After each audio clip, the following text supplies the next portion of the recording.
At this stage in the season, a lot of anglers get what we call the post-spawn blues. But not Dave. When times get tough, he just asks nicely. You just gotta tickle them into biting, and that's exactly what we did with this dude. Come here. In a land like no other, on a lake like you've never seen. Well, maybe you've seen lakes like this, but there is an angler so great, he once set the hook so hard he turned a smallmouth into a largemouth. He can unscramble an egg. He made his first cast at the age of 3 and it landed yesterday. We join him to chronicle one day on one lake.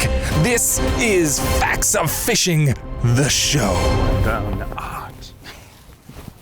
Here we go. Welcome to Facts of Fishing, the show. Brought to you by Bass Pro Shops. Your adventure starts here. Yamaha, Conquer Water. Phoenix Bass Boats. Experience the Phoenix difference. Live Target. Lifelike Lures. Action Car and Truck Accessories. The right customer experience. And Jackal. Eat, sleep, Jackal.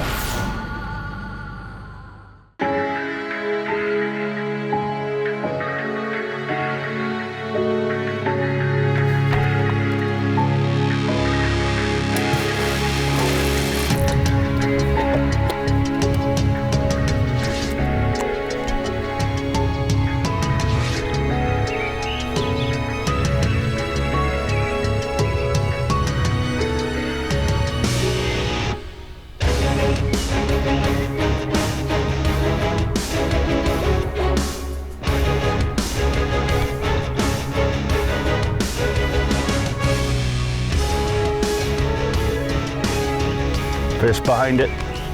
Oh, he had it, little one.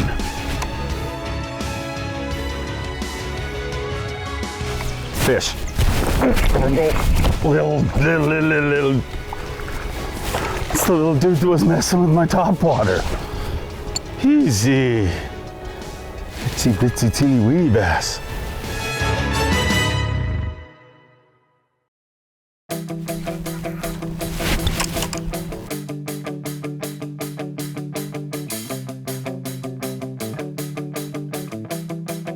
You know, first thing in the morning when you first get on the water, that's what, you know, really jacks me up about fishing.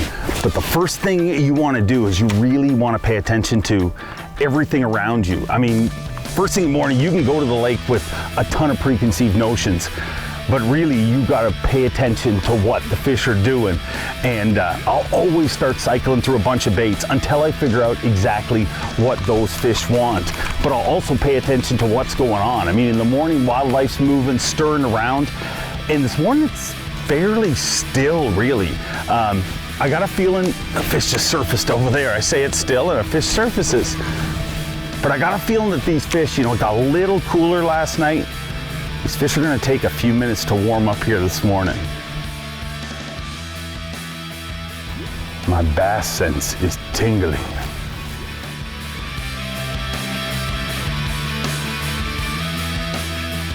The coolest thing about fishing the topwater, I mean, the anticipation. You know, this is the bait that, honestly, for most of us, addicted us to the sport of bass fishing, just because that visual strike. And ever since I've been this tall, I've had the same thought process. Every time I pop that bait, I just envision a fish just underneath it looking at it. And no matter what bait you're fishing, that is always one of the best approaches. Just always visualizing there's a fish around your bait. I mean, when you see a fish, when you're sight fishing, you fish a lot better just because you know that fish is there. So just imagine a fish is behind your bait whenever you're throwing a topwater like this, or any bait, and you're always gonna fish it a lot more effectively.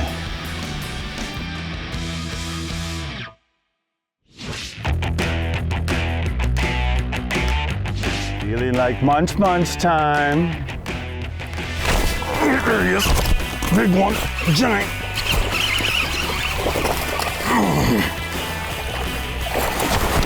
Come here, dude. There's a big fish right here.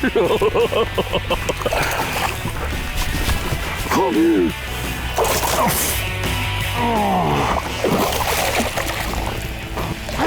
Oh, look at that dude right there. Absolutely engulfed. That little rhythm wave. What an awesome, awesome fish. And the cool thing about this fish, I mean, not cool if you're the fish, but cool for me to show you guys. I mean, number one, look at the belly on that dude. But that fish is blind. And a lot of people will think, you know, it's tough to catch a one-eyed bass like that, and definitely his life becomes a lot tougher, but he still has one very lethal thing, and that's called the lateral line. It allows him to feel vibration. And these post-spawn bass, like I said, some people call it the post-spawn blues, but if you're able to slow down, I mean, it's almost, the biggest key you want to know about post-spawn bass is neutrally buoyant baits. Baits that are moving, but they're not really sinking quick. You know, baits that just got that slow glide. These fish aren't in the mood to chase stuff down yet. They're more in the mood just to slowly swim up and suck it in. If you use a slow moving bait, you can definitely turn the post-spawn blues into the post-spawn pound fest.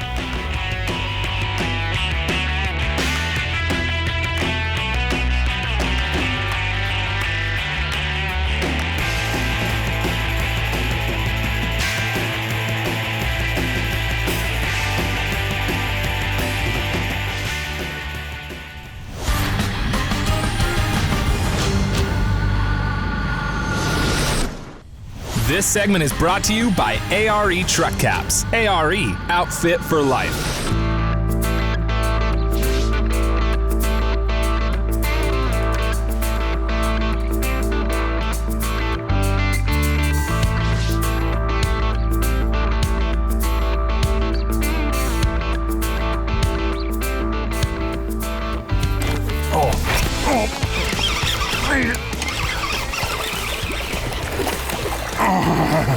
Another good one. Come here, dude. Oh, another good one. Look at that fish right there, man. They are dusting that little rhythm wave, but the key is always the same this time of year. I mean, you want to be searching for these fish with a bait that they don't have to track too hard. I mean, I am literally just tickling that rhythm wave back to the boat. And you can see a prime example on this fish, how recently these bad boys were spawning. I mean, this dude was on the bed just a week, 2 weeks ago, and they're in recovery mode right now. But if you give them the right bait and you slow it down, you leave it in their strike zone long enough, they will go munch.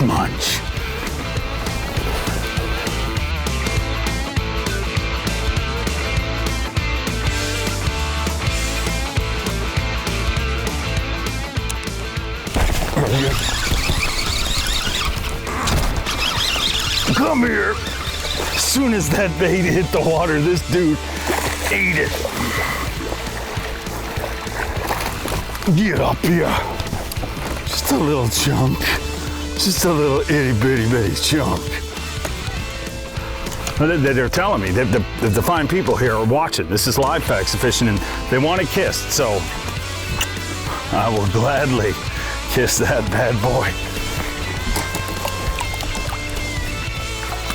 Gone.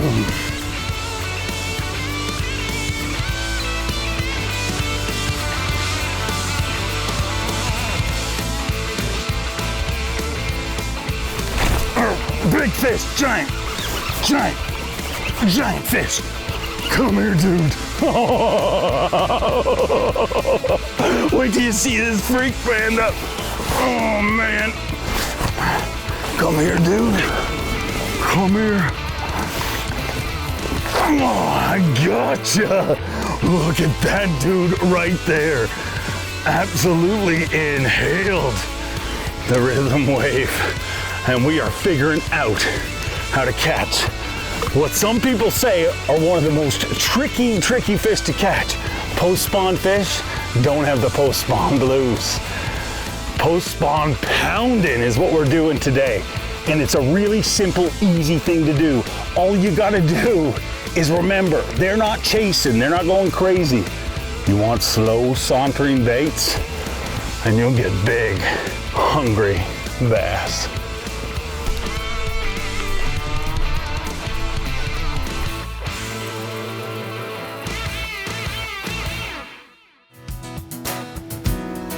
Man, that was an awesome, awesome fish. Fish are starting to surface. This lake is starting to come alive. You know, that story where people will tell you, you know, get up early, get out here early.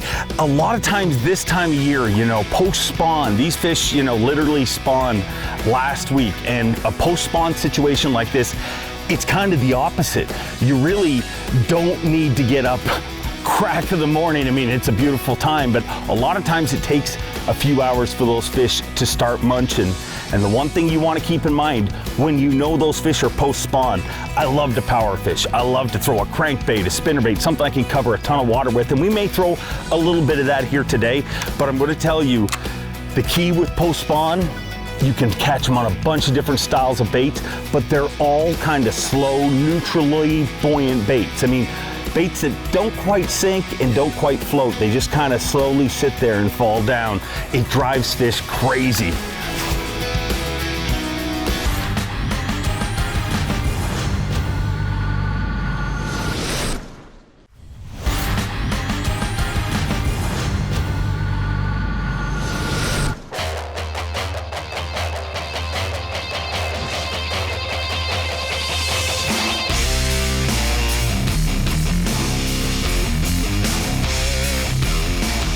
There's a fish. I smoked it. Smoked it. Another one on the rhythm wave. It's coming along that edge, just slowly tickling that grass. And get on up in here. This dude right here, that is not a giant, but just slowly tickling that bait along that weed edge. And these fish, I mean, they're spread out. I mean, you got some fish super shallow and you got some fish in about 8 feet of water. They're basically cruising this transition, recovering from the spawn. And we're cashing in on them with slow moving baits that stay in their strike zone. He still wants to jump. Not yet. Now you can go. Whew, awesome.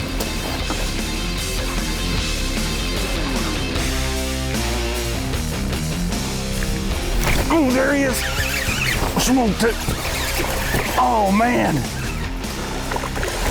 Every one of these hollow body fish, and even the ones I'm catching on the rhythm wave, you just gotta tickle them into biting, and that's exactly what we did with this dude. You know, shake, shake, shake that bait, drive that fish crazy. And even coming to think of it, you know, while I'm talking right here, it makes me think I should probably put some rattles in that bait, you know, add a couple of BBs in there just to add that extra sound. I mean, you're not trying to feed the fish, you're trying to anger that bad boy into eating. These fish have been scattered over the transition all day long since first thing this morning. And I'm catching them anywhere from half a foot of water to, you know, 6 feet of water, 8 feet of water.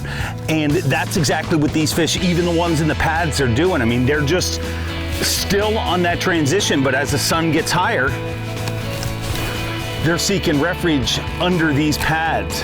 Stereotypical post-spawn conditions. You know, people will say the post-spawn blues, and you've heard me say that a bunch today, but really, I can't stress to you enough the reason that people experience what they call the post-spawn blues is plain and simple because they don't change. I mean, you can't expect, the fish is going through so many different transitions, you know, from pre-spawn to spawn and post-spawn, all within a month-and-a-half window. That fish is messed up, and you have to fish kind of messed up, fish kind of by the seat of your pants, almost to speak. You know, when you get in a body of water, don't go there thinking, I'm gonna fish boat docks, or I'm gonna fish pad beds. You're gonna fish it all. You are gonna junk fish. You're gonna fish anywhere from 8 feet to half a foot of water. That's where those bad boys are living. The replay of the day is brought to you by Action Car and Truck Accessories. Whether it's your work truck, fishing truck, or just your daily ride, Action has got you covered. Action, 36 stores across Canada. See them at actioncarandtruck.com.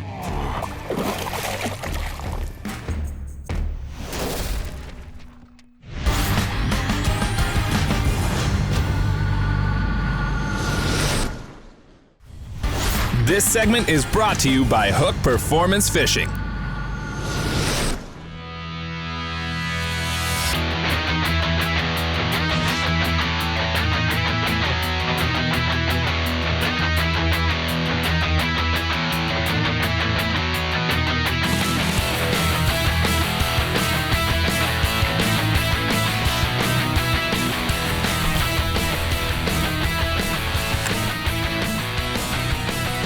Oh, there we go. Big one. Come here.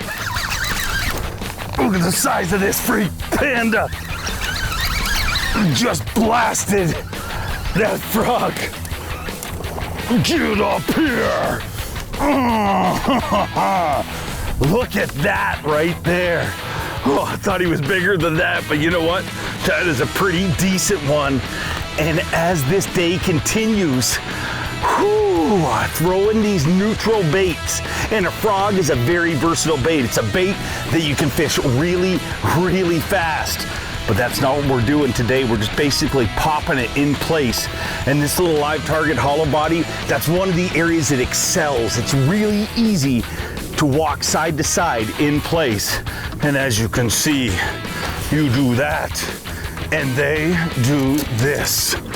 Munch, munch. There is no more exciting way to catch a fish than that. I mean, hey, you can go tubing. I mean, it's a beautiful day for tubing. If you're a tuber, tuber's in the house. The party's happening. But I'd much rather do this. That was awesome. When you get to an area that looks like a key zone, it's not an area that you're gonna throw one cast or two casts. I mean, you wanna fully cover that area. Because remember, that fish isn't chasing it like it will in a few weeks' time. You know, a few weeks from now, when they really get on the post-spawn feed bag, I mean, that is crazy. They'll chase a bait 10, 12 feet away. But right now, they want it right on their nose. And the only way to get it on their nose is to just simply repeatedly cast that area. I almost mentally put a grid together of an area, and I kind of want to cover every couple of feet or tighter. I mean, it depends on the piece of structure. If I really think it's super high percentage, you know, I might want to cover every foot, every 6 inches. And I'm sure there's someone watching right now that's, you know, thinking, oh, when I fish a frog, I just burn it back to the boat. That's right, that works great a lot of times. But what we're talking about today is specifically that little section, that post-spawn. You know, it's a lot of lakes, it's a 1 to 2 week section. You can either accept the post-spawn blues or adjust to make them work for you.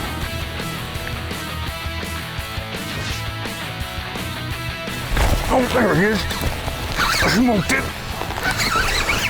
Come here. Oh, another good one. Get up in here. Face full of nastiness. Clear him out and get that frog out of there. And you know, this frog, in my opinion, you know, it still falls under that same class of baits.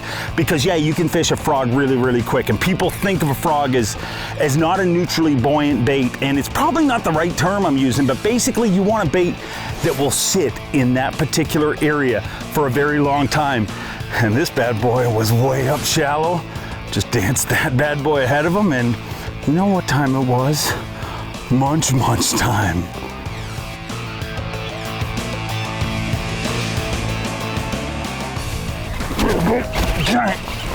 Oh, come here.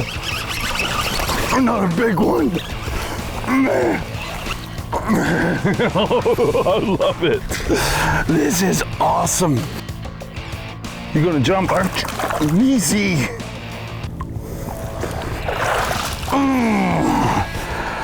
Look at that muncher right there. It's always the same key. You just got to figure out exactly where the fish are. I mean, I seen a bumper sticker once and it said the key to fishing is to fish where the fish live. And it sounds pretty cliche and pretty easy, but really a lot of us aren't doing it. Figure out the area that those fish are, and there's no time of year that it's easier to target the fish than it is right now. Simply because you know where they spawn, you know where they were a couple of weeks ago. Follow them out from there, and the next time someone mentions post-spawn blues, you can laugh at them.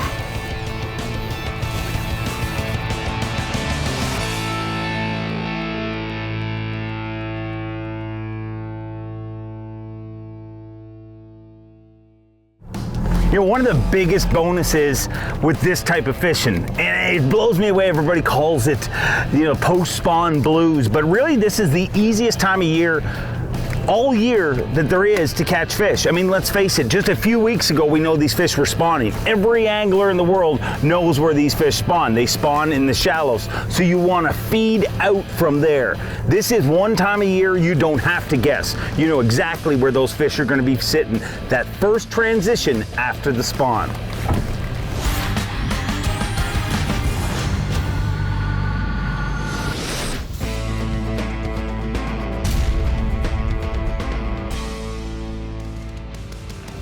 Dave fished for 7.5 hours, made 386 casts, and caught 19 bass. That's the score. Now time for the facts. Dave fished a live target hollow body frog with 65-pound braided line, all spooled up on a 7.5-foot extra heavy casting rod. He also threw a 4.8-inch Jackal rhythm wave with a 1/4-ounce Trokar TK 170 weighted swim bait hook, lined up with 50-pound braid on a 7-foot 3-inch extra heavy casting rod. And that's the facts.